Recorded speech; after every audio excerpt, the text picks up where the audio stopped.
Alright guys, in the last video we went ahead and installed October CMS on our local web host.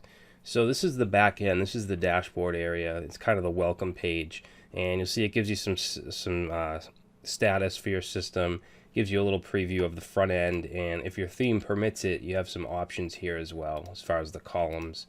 Now if we go to CMS, this is where we can create pages for the website for the front end. And notice that each page is associated with a URL. It's associated with a route. Alright, and then we can also have folders in here, such as this blog folder with more pages.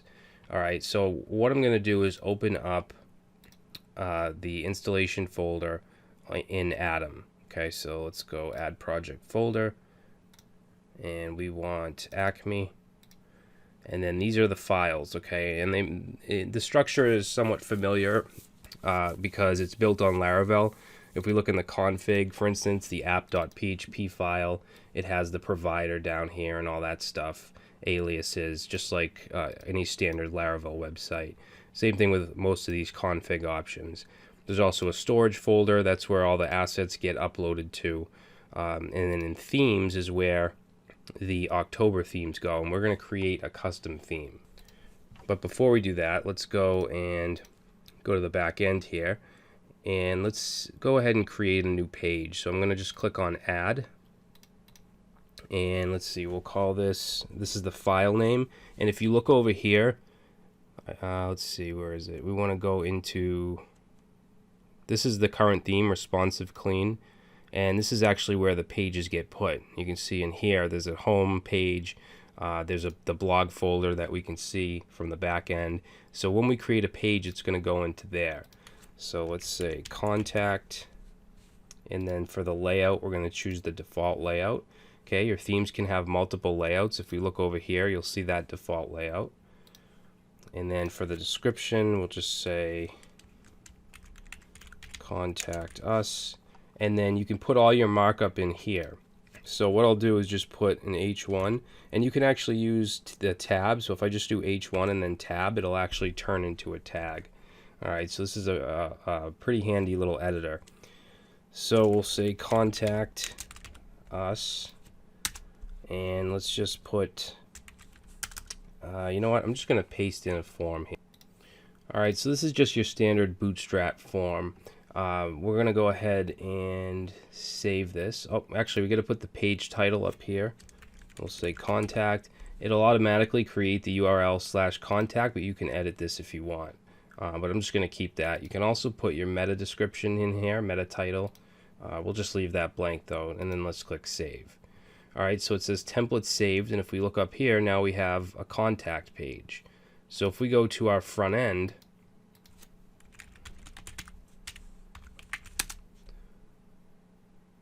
let's go to /contact, and there's our page.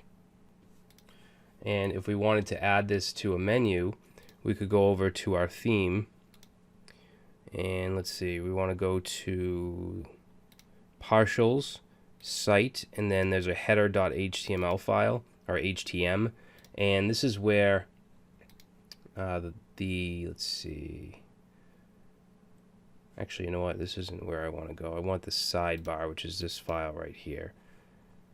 And then you'll see that there's these sidebar segments. So we have the recent posts, and then follow me.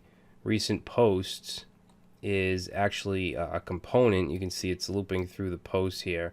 It's the blog post.post component. But what I'll do is copy this, and let's paste that in here. And we'll just call this main menu, and then we'll get rid of that loop, and let's put an li tag here and then an a tag. Now for the links, you'll see the format right here. You need to put the name of the page and then identify it as a page. So this is a link to the home, so I'm just going to put that in there, and we'll say home.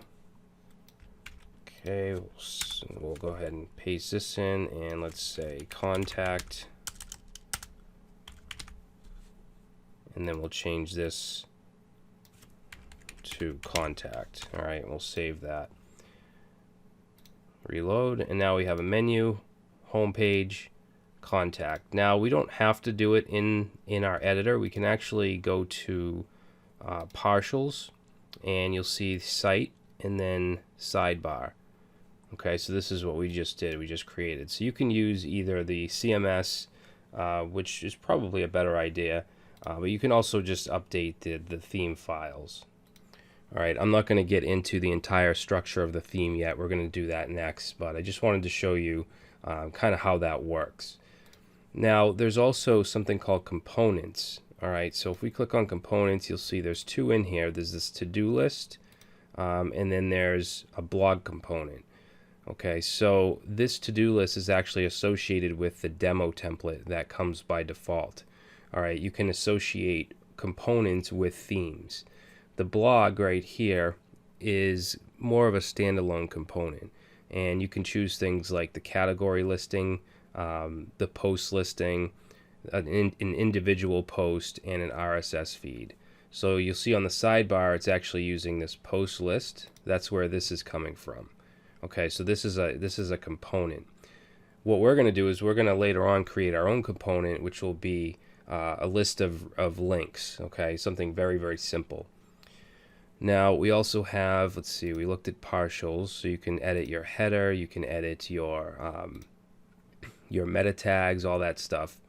And let's see, we have layouts. So we only have one layout, which is the default HTML, but you can create multiple layouts if you want. If we go to content, there's no content files, but we could basically create text files here, and you can save them as multiple types with different extensions. Assets will just show us like our CSS files and all that. We can edit all that stuff from here. So for a front-end user, there's really no reason to go into the files, into the theme files. This is a really nice CMS that you could use similar to WordPress or Joomla, something like that. It's just much more lightweight. All right, and you'll see there's a tabbed interface as well, and we'll just close this stuff up. All right, and then for media, we can manage images, videos, audio clips, whatever we want. We can upload that stuff. Blog, okay, so this is where we can create blog posts. If we go to our front end, you'll see we have this first blog post. If I click on that, it'll take us to the individual page for that post. All right, and if we want to create a new post, we can do that. Let's just say blog post 2, and it has a slug, and you can rename this if you want. And then let's just say this is my blog post, and it actually shows you what it'll look like over here. I believe we can put tags in here. Let's see if we wanted to do like an H3. Yeah, you'll see it'll actually show you what it will look like over here. So that's pretty cool. Let's just change that to a paragraph. All right, and then you can choose categories. We only have one, which is uncategorized.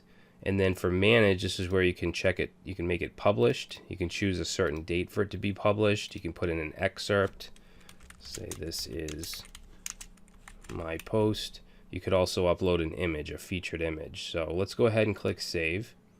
And then on the front end, if we reload, you'll see we have blog post 2, and that shows over here as well. If we click on that, it'll take us to that individual page. All right, so let's see what else we have. We have settings. Okay, if we go to settings, we can choose the theme. So you'll see there's a demo by default, but it also has the clean theme, which is what we're seeing now in the front end. And what's really nice is you can actually say create a new blank theme, and then from there go ahead and add all your files, and you can do it from the front end here. Well, I shouldn't say front end, it's the front end of the back end, or you can do it from, from your code. All right, you can also set maintenance mode, which will, I believe, just disable the front end. And then you have, you can manage updates and plugins, administrators. You can add other users and set them to certain groups and certain privileges, mail functions, event logs, access logs. There's a lot of stuff. This is a really nice little system, and it's all built on top of Laravel. The reason why I put this in this course is so that you could see a production-based application that's built in Laravel.